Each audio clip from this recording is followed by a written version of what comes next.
Então, nosso propósito, o meu propósito é a partir de um trabalho que a gente possa criar esse material de conteúdo, a partir desse material transformar pessoas que buscam orientação de carreira com uma linguagem muito simples, muito fácil, muito didática, né?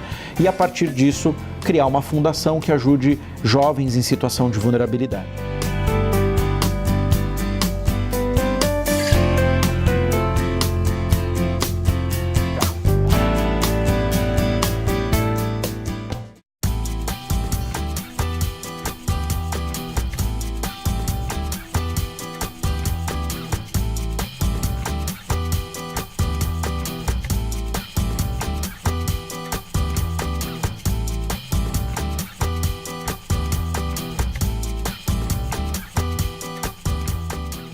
Olá, amigos do Herói de Propósito na rede RVC. Eu sou Rafael Takei e eu queria iniciar nossa reflexão de hoje falando sobre a história da sua vida.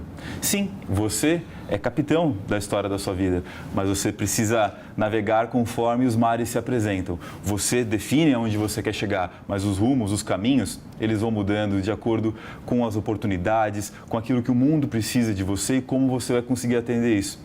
Para conversar sobre esse assunto, eu estou aqui com um historiador de formação, Lincoln Firosmão. A satisfação estar com você aqui no nosso programa. Muito obrigado pelo convite. Fico honrado em poder dividir um pouquinho aí da ideia dessa nossa conversa, que se estende aí para todo mundo que está assistindo o programa em casa. E eu brinquei com essa questão da história porque o Lincoln começou numa formação de historiador e hoje exerce inúmeras outras funções diferenciadas, né? Coordenando cursos de pós-graduação na FAAP, com a sua empresa na área de consultoria, a Latef, né? Isso. Conta para nós sobre essa atuação, Lincoln. Muito bem. Bom, como você mesmo colocou no comecinho da conversa, eu sou historiador de formação, então, apesar das pessoas olharem para mim e falar, você é historiador? Sim, eu sou historiador. Tenho muito orgulho, acho que a história ela compreende um momento importante da jornada de um indivíduo na sociedade, que é a possibilidade de múltiplos pensamentos, de múltiplas análises, de um ponto de vista que um indivíduo tenha sobre um determinado tema ou assunto. Então, isso é uma coisa que eu considero muito importante do ponto de vista como historiador. Estou longe dos meus colegas no sentido de conhecimento, mas de coração agarrado com todos eles. E atualmente piloto uma consultoria, como você também bem colocou, a Latef, é uma empresa especializada em educação corporativa. A gente atua na América Latina toda, do Brasil ao México, com programas também que discute muito a questão do propósito, né? Que discute muito o papel das pessoas dentro da organização como capital humano sendo o maior ativo que uma empresa pode ter. Falando sobre essa questão do propósito das pessoas e o propósito das organizações, Lincoln, você que, através da sua consultoria, roda a América Latina e agora entrando em nível mundial praticamente com o seu trabalho, como é que você vê esse conciliar do propósito de uma empresa, com a missão que ela tem e tudo mais, com o das pessoas? Como é que você enxerga que é possível construir esse link? Tem uma caminhada longa ainda pela frente, Rafael, pelo um motivo muito óbvio, né? Nem sempre os interesses da organização são os mesmos interesses do indivíduo e vice-versa. A gente ainda tem muitas organizações que pensam sumariamente só no lucro, né? Não que isso seja um problema, mas quando o lucro está acima de tudo, você deixa de olhar para o teu maior ativo, que são as pessoas. Sim. Quando a gente, por exemplo, observa as melhores empresas para você trabalhar hoje no mundo, boa parte delas leva em consideração o que a gente chama do IFT, que é o Índice de Felicidade no Trabalho. Do mesmo jeito que a gente tem o IDH, que mede o Índice do Desenvolvimento Humano, a gente tem o Índice de Felicidade no Trabalho. E o propósito do trabalho está muito relacionado àquilo que você faz e se você gosta daquilo que você faz. Então, o que a gente percebe hoje há uma ausência de conexão em muitos momentos entre qual é o meu propósito, o que eu busco numa organização, versus o que a organização tem como interesse na minha jornada como profissional. Mas a gente também percebe um movimento muito positivo de empresas que tentam cada vez mais buscar ferramentas. E aí existem consultorias, instituições de ensino, profissionais capacitados para fazer com que haja uma aproximação maior e uma conexão entre esses dois polos. E hoje a sua consultoria faz esse trabalho de que forma? A gente basicamente diz que o indivíduo ele é uma mina rica de joia de inestimável valor. Legal. Ou seja, a gente acredita nas pessoas. Mas o primeiro ponto mais importante de quando a gente fala que a gente acredita nas pessoas ou a pessoa, é que as pessoas que coordenam ou realizam ou fazem o seu negócio, elas também precisam ter um interesse genuíno pelo seu próprio capital humano. Sim. Então, a gente diz o seguinte, para que eu possa fazer um trabalho, digamos assim, mobilizador, engajador, inspirador, eu preciso também que as pessoas da alta direção de uma empresa, por exemplo, tenham esse mesmo propósito. Vou te dar um exemplo recente. A gente está atendendo um grande hospital, um dos maiores hospitais da América Latina, fazendo um trabalho com esse hospital, onde envolve a presidência do hospital e os diretores desse grande hospital. E por que a gente começou o trabalho com a presidência do hospital? Porque a gente entende que se a gente quer falar de coração para coração, se a gente quer falar de pessoa para pessoa, a primeira pessoa que precisa estar disponível para isso é quem comanda, quem pilota o negócio. Eles têm que estar apaixonados pela ideia de fazer essa transformação. Senão fica difícil, né? É muito fácil dizer, vai lá, faz um trabalho com a minha equipe, desenvolve todo mundo e no final do ano eu estou lá dizendo, olha, a gente investe em formação, mas o quanto aquele próprio indivíduo se coloca numa posição em que ele precisa aprender, desaprender e reaprender. Porque essa é a trajetória talvez mais complexa e mais difícil que alguém que trabalha com capital humano precisa ter na sua jornada de trabalho. Você tocou nessa questão do aprender, desaprender e reaprender. Hoje essa é a grande tendência da educação, né? Eu estava assistindo um vídeo com o Karnal esses tempos atrás. Foi um vídeo que ele fez agora no começo do mês de fevereiro, homenageando os professores, falando sobre a nossa jornada e falando, olha, eu praticamente aboli as provas sem consulta daqui em diante, porque o decorar já não faz mais sentido. As provas elas agora precisam trazer interpretação, crítica, discussão, e é isso que eu espero dos meus alunos. O que você acha dessa mudança, dessa tendência em relação a menos conteúdo, mais reflexão na forma como se ensina e se avalia hoje em dia, corporativamente e até numa instituição de ensino como a FAP? Eu acho excepcional. Primeiro que ele é historiador também, né? Então somos colegas, né? É verdade. É óbvio que em níveis diferentes do ponto de vista acadêmico ele está, digamos assim, um pouco ou muito mais à frente do que eu me encontro. Mas eu concordo com a visão do professor Karnal pelo seguinte motivo. A prova, Rafael, ela prepara o aluno para aquele momento, né? Então a escola ela tem preparado o aluno para a prova da escola, mas não tem preparado para a prova da vida. E essa é a grande diferença, né? Quando eu estou numa sala de aula, eu estou aprendendo coisas relacionadas a itens que não necessariamente eu vou utilizar na minha jornada profissional, por exemplo, ou na jornada da minha vida. Como historiador, a minha dificuldade sempre foi em exatas, né? Então, óbvio, tudo que envolve matemática, física, química, biologia, sempre foi, assim, digamos, um esforço adicional. Me ajudou? Claro que me ajudou. Melhorou a minha capacidade crítica, me fez ter uma análise melhor sobre algumas coisas. Mas do ponto de vista prático, eu me pergunto, onde é que eu uso a fórmula de Bhaskara na minha vida? Essa é a grande pergunta que é difícil ser respondida, né? Então eu me pergunto o seguinte, para que a gente está preparando o aluno?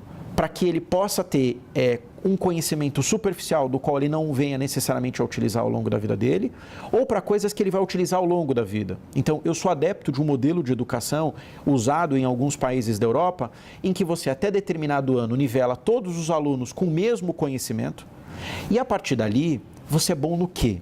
Eu sou bom em língua portuguesa. Então, cara, vai ser o melhor professor ou o melhor conhecedor da língua portuguesa que existe. Porque é nisso que você é bom. E às vezes a gente gasta muito tempo transformando alguém que é ruim em mais ou menos, ao invés de pegar alguém que é bom e transformar em extraordinário. Então, essa é uma reflexão importante. Transformar alguém que é bom em extraordinário. Quando você tirava 5 em matemática, 10 em português, 10 em geografia, mandava você estudar o quê? Matemática, naquilo que você não tinha talento? É interessante, né? Agora, como é que um historiador se transformou num consultor empresarial, num professor de gestão? Essa jornada teve viradas interessantes que a gente vai acompanhar na volta do nosso programa Herói de Propósito, na rede RVC.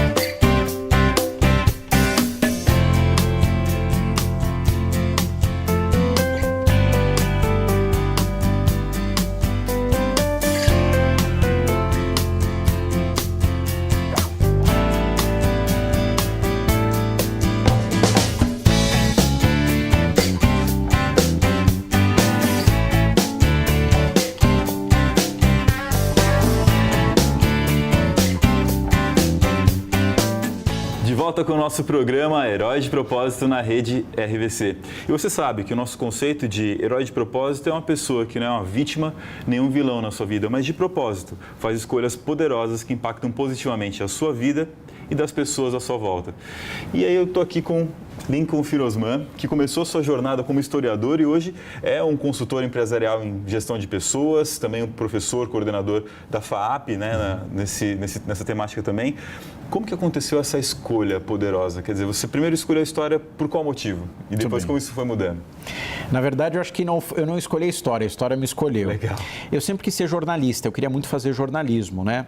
E na época eu morava em São Paulo, prestei vestibular para algumas universidades, mas como a maioria dos jovens brasileiros, eu não tinha condição alguma de pagar uma mensalidade numa escola particular.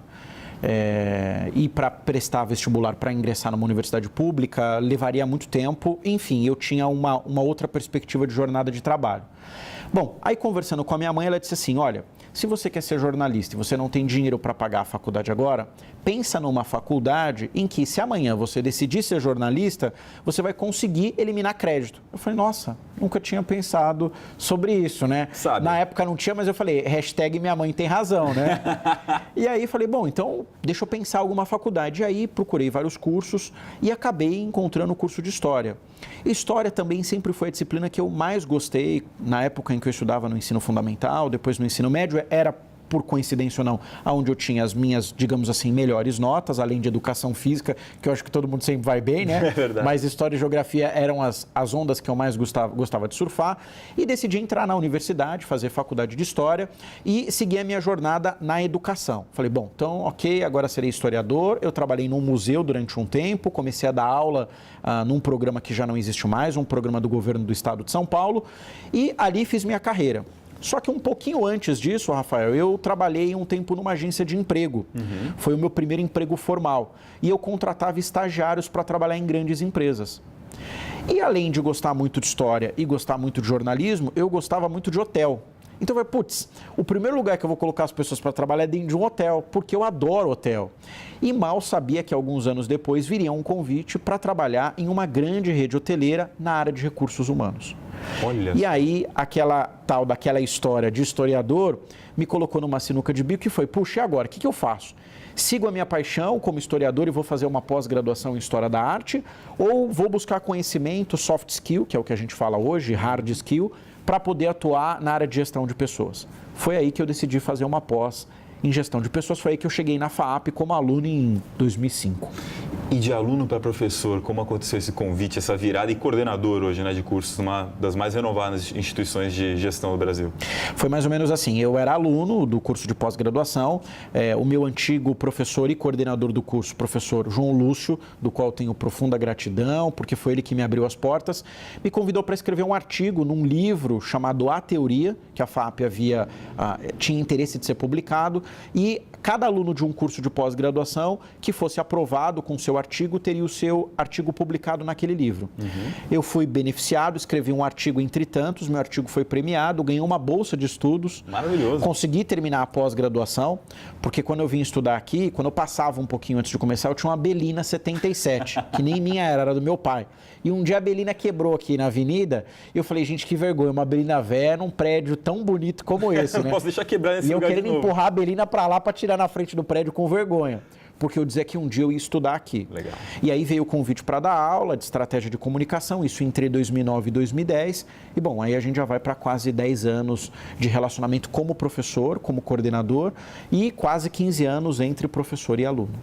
Uma história realmente maravilhosa que com certeza vem impactando a história de muitos gestores, né? Cada aluno que passa aqui é uma semente que a gente planta de uma forma diferente de olhar para o Brasil, para os negócios. E nessa jornada, como surgiu a sua consultoria? Né? Essa consultoria que você contou para a gente no primeiro bloco, que faz todo esse impacto grande em grandes empresas na gestão de pessoas. Foi um pouco concomitante com a chegada à FAAP, porque eu trabalhava nessa grande rede hoteleira, né, da qual foi, digamos assim, o meu último trabalho profissional antes da universidade, da consultoria, e eu fui participar de um programa seletivo, de um processo seletivo para trabalhar na Universidade Corporativa na sede em São Paulo. Fui aprovado, passei, fiquei lá mais ou menos 1 ano e meio, e aí, concomitante, como surge o convite para dar aula na FAAP, eu decidi virar empreendedor, pedi demissão, fiz a minha própria carta de demissão e disse, eu quero começar o meu negócio, não sei como, mas eu vou começar o meu negócio porque eu sinto que eu tenho um propósito, eu acho que eu tenho bastante a contribuir, mesmo sendo novo. E aí o meu antigo chefe disse, bom, eu não vou te mandar embora, se você quiser sair, você que peça a demissão. Aquilo para mim foi muito difícil, porque, puxa vida, eu não ganhava nada, mas o pouco que eles iam me pagar na minha rescisão já ia fazer a diferença. Para começar, né? E ele me disse assim, bom, você então vai ter na tua carteira o teu primeiro cliente sendo a maior rede de hotéis hoje do mundo. E aquilo para mim foi uma mudança em todos os sentidos, financeira, de status profissional, de status de vida, que me proporcionou a chance de abrir a consultoria, começar a trabalhar prestando consultoria para o meu antigo, digamos assim, empregador, e de lá para cá foram inúmeros clientes, inúmeros projetos em vários países do mundo.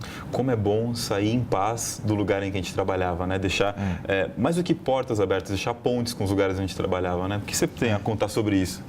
Olha, eu brinco dizendo assim, eu tenho algumas dívidas de gratidão ao longo da minha vida. Sim, com certeza. Eu digo que eu tenho uma dívida de gratidão com a FAAP, eu digo que eu tenho uma dívida de gratidão com essa empresa, e toda vez que às vezes as pessoas me consultam, me chamam para fazer algum trabalho, às vezes muito complexo, eu até digo, olha, eu não quero que vocês me remunerem, porque eu faço isso como uma forma de ir diminuindo o meu saldo devedor, que não tem fim, na verdade, porque se eu observar tudo aquilo que essa grande oportunidade me proporcionou, o meu lucro, em todos os sentidos, seja financeiro, ou material, ou moral, ele é infinitamente superior. Então, às vezes, a gente precisa entender que o sacrifício ele é temporário, mas o benefício ele é permanente. Em meio a tantas experiências, Lincoln, qual você sente que é o seu propósito? Olha, o meu propósito é servir dentro da educação. Eu me considero educador, sinto que sou uma pessoa que vim para contribuir na melhora da educação no meu país. Obviamente que falar isso numa sala como essa que nós estamos gravando, numa instituição como essa, parece simples, muito distante da realidade da maioria das escolas públicas que nós temos no nosso país, muitas delas largadas aí a Deus dará, mas eu digo que o meu papel, se a minha contribuição pode acontecer começando aqui ou passando por aqui, que ela então aconteça da melhor forma possível. Às vezes, a gente olha para um cenário global, como que o Lincoln trouxe para a gente, da educação, e fala, eu quero colaborar, eu quero contribuir, e sente que você precisaria mudar o todo para ficar satisfeito. E não é assim que as coisas acontecem. A verdade é que a gente vai encontrando o nosso papel no meio desse jogo e vendo como a gente pode contribuir. Seja na instituição de ensino superior, ensino de pós-graduação como a FAAP faz, seja na educação corporativa, você tem a chance, em cada atuação que você faz, em cada lugar em que você está, de ser o pequeno protagonista, o pequeno herói de propósito naquilo que você faz. E esse pequeno, de repente, se torna gigante para aquelas pessoas que são impactadas por você. Quais serão, então, os próximos planos, os próximos passos que o Lincoln Friosman olha com a sua empresa, com a própria instituição de ensino na qual ele coordena alguns cursos aqui de pós-graduação? A gente vai descobrir quais são os passos futuros na volta do nosso programa Herói de Propósito na rede RVC.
Quando a gente vê um herói de propósito alguém que decidiu impactar positivamente as pessoas à sua volta, alcançando sucesso e trazendo sucesso para as pessoas, a gente fica inspirado e quer saber quais são os próximos passos. E é por isso que eu pergunto, Lincoln, depois de todo esse sucesso construído ao longo desses anos, um cara que travou com um carro com a Belina na frente aqui da FAP, onde nós estamos fazendo essa gravação hoje, né, e hoje está gerando esse impacto, quais são os próximos passos que você enxerga para a tua carreira e para o que você vai fazer?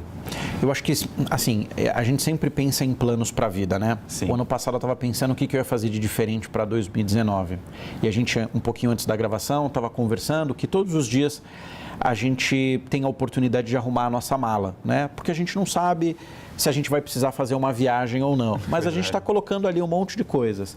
E desde o ano passado, eu tenho trabalhado junto com o professor Washington Rodrigues, que por coincidência é gestor aqui do campus, da fundação, uma pessoa brilhante, um mentor excepcional. E a gente está escrevendo um livro juntos, né? A gente está produzindo um material, que é um livro voltado para carreiras.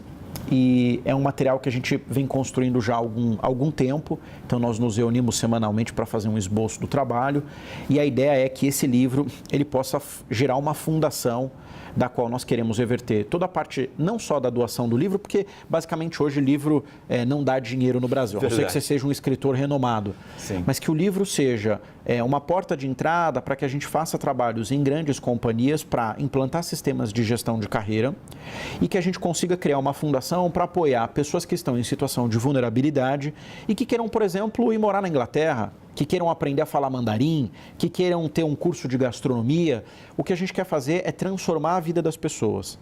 E quando nós começamos a produzir o material, nós pensamos assim, puxa, a gente quer conversar com alguém que seja experiente na educação, que tenha escrito tenha feito publicações nessa área. Vamos tentar falar com o professor Mário Sérgio Cortella? Vamos. E aí o Washington mandou um e-mail para ele, direto para ele, falando, olha, se apresentando, eu sou Washington, professor Lincoln e tal, nós estamos escrevendo um livro para publicar entre esse ano, final desse ano e início do ano que vem, e nós gostaríamos de saber se o senhor tem, humildemente, 15 minutos para nos receber em qualquer lugar, em qualquer dia, em qualquer horário, sob qualquer circunstância, para que a gente pudesse escutá-lo sobre o nosso projeto, para saber se a gente está no caminho certo ou não. O professor Mário Sérgio Cortella respondeu o e-mail no mesmo dia e disse, vai ser um prazer recebê-los, vamos apenas coordenar o dia da vinda de vocês a São Paulo, o escritório dele é lá. E no dia do meu aniversário, sem ele saber, no dia 28 de janeiro, ele nos recebeu no escritório dele e disse assim, olha, vocês me pediram 15 minutos para conversar, mas eu estou com 30, então... O que vocês querem me perguntar? E aí você tem que ter um target muito objetivo, você tem que ser muito objetivo, porque você está sentado ao lado de alguém que é uma referência, né? Só a quantidade de livros que tem ali na sala, né, do escritório dele é um negócio fenomenal. Boa parte escrito ou com o prefácio dele, né? Com o prefácio dele. E ele brincou assim, ó, nem me peçam para escrever o prefácio do livro, porque eu estou com a minha agenda lotada até 2026. Ele falou, olha, se vocês vão publicar o livro de vocês depois, aí dá para colocar na fila, se não, esquece. Obviamente que a gente nem ia pedir, a gente nem tinha essa pretensão. Desses 15 minutos, ele nos deu 30, desses 30 nós terminamos em 45. E ele olhou o nosso material, nós levamos o material para ele, contamos qual era a ideia. Ele disse assim, olha, segue firme, vocês estão no caminho certo, vai ser um sucesso. Então, nós saímos com ele nos despedindo da porta, dizendo, vá lá, voltem agora só quando vocês tiverem publicado o livro. Então, nosso propósito, o meu propósito é a partir de um trabalho que a gente possa criar esse material de conteúdo, a partir desse material, transformar pessoas que buscam orientação de carreira com uma linguagem muito simples, muito fácil, muito didática, né? E a partir disso, criar uma fundação que ajude jovens em situação de vulnerabilidade. Lincoln, esse tema da carreira ele é bastante interessante no momento que a gente está vivendo no mundo, né? A gente tinha um paradigma da geração Baby Boomer até a geração X de um emprego para toda a vida. Os X para Y pegaram vários empregos na mesma vida, muitas vezes dentro da mesma carreira, mesmo 5 empregos. Existem estudos falando que hoje você vai ter de 3 a 5 carreiras ao longo da sua vida, essa galera que está entrando no mercado de trabalho. Como é que você vê essa questão das mudanças de carreira, que a pessoa não vai mudar só de uma empresa para outra, mas mudar completamente de carreira ao longo da sua vida? É cada vez mais comum A gente tem escutado depoimentos de profissionais que exerciam uma função há algum tempo, alguns anos, e de repente, sei lá, o cara era auditor numa multinacional e decidiu seguir a paixão dele, que é cozinhar. E aí ele vai aprender, vai virar primeiro steward, aprender a lavar a louça, para depois virar um primeiro cozinheiro, segundo cozinheiro, até um chefe de cozinha. Então, essa transição na carreira hoje, ela é muito comum e ela é bem vista pelo mercado, né? Diferente, como você colocou, de 30 anos atrás, que a Sina de Gabrielo nascia assim, crescia assim, morria assim. Hoje é um pouco estranho você ver um profissional, que é o que a gente chama, até tem um termo, chama-se profissional híbrido, que é o que a gente fala justamente isso. É um profissional multicompetente, com várias formações, capaz de atuar em níveis diferentes de gestão. E isso, inclusive, Rafael, é uma das coisas que a gente tem feito muito aqui na FAAP. No curso de gestão de pessoas, desenvolvimento estratégico do capital humano, o que eu menos recebo aqui é gente de RH. É impressionante. Eu acho que há 10 anos atrás a sala tinha 30 alunos, 28 eram de RH e 2 estavam perdidos. Hoje, numa sala com 30 alunos, eu tenho 28 que nunca ouviu falar de RH, que não trabalha com RH, porque são pessoas que estão buscando justamente essa capacidade híbrida ou multicompetente de atuar de diferentes formas dentro de uma organização. Isso tem muito a ver também com a transformação das organizações na atualidade. As organizações, elas também estão se transformando muito rápido, mudando os seus rumos, e uma pessoa não consegue mais se apegar a uma função específica por uma carreira inteira, né? Não, e nem dá. A gente está vivendo a era da tecnologia, a gente está vivendo a era da transformação. Do mesmo jeito que o nosso aparelho celular, a cada 6 meses, recebe uma atualização, a carreira é a mesma coisa.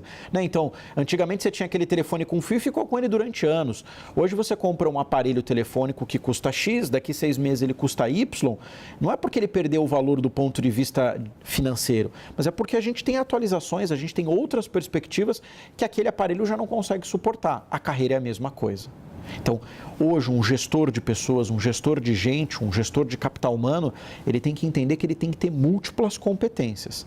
Uma única competência dificilmente vai te dar a possibilidade de entender a complexidade da sociedade no início e no contexto de toda a sua formação, que a gente viu lá no início da nossa conversa, que começa na história.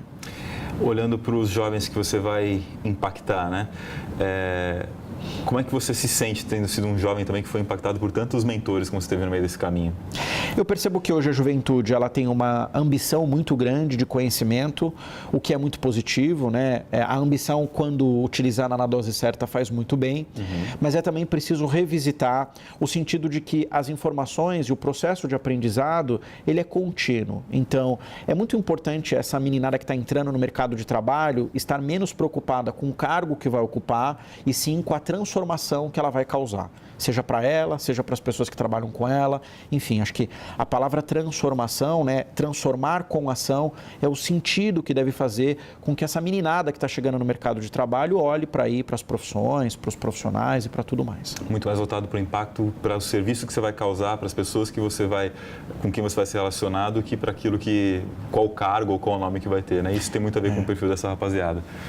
Lincoln, muito obrigado pela nossa entrevista. Obrigado você, foi um prazer. Foi uma satisfação imensa. Obrigado pelo convite. O ato de servir. Servir é uma forma de você manifestar o seu propósito através de outras pessoas, fazer com que elas prosperem, com que elas sejam felizes e que com isso você encontre uma forma de viver. Ser um herói de propósito, muito mais do que um título bonito, né? É você realmente enxergar que você pode trazer riqueza para a sua vida compartilhando com os demais. E foi isso que a gente pode observar aqui na jornada do Lincoln, retratada no programa Herói de Propósito, na rede RVC. Até o próximo programa.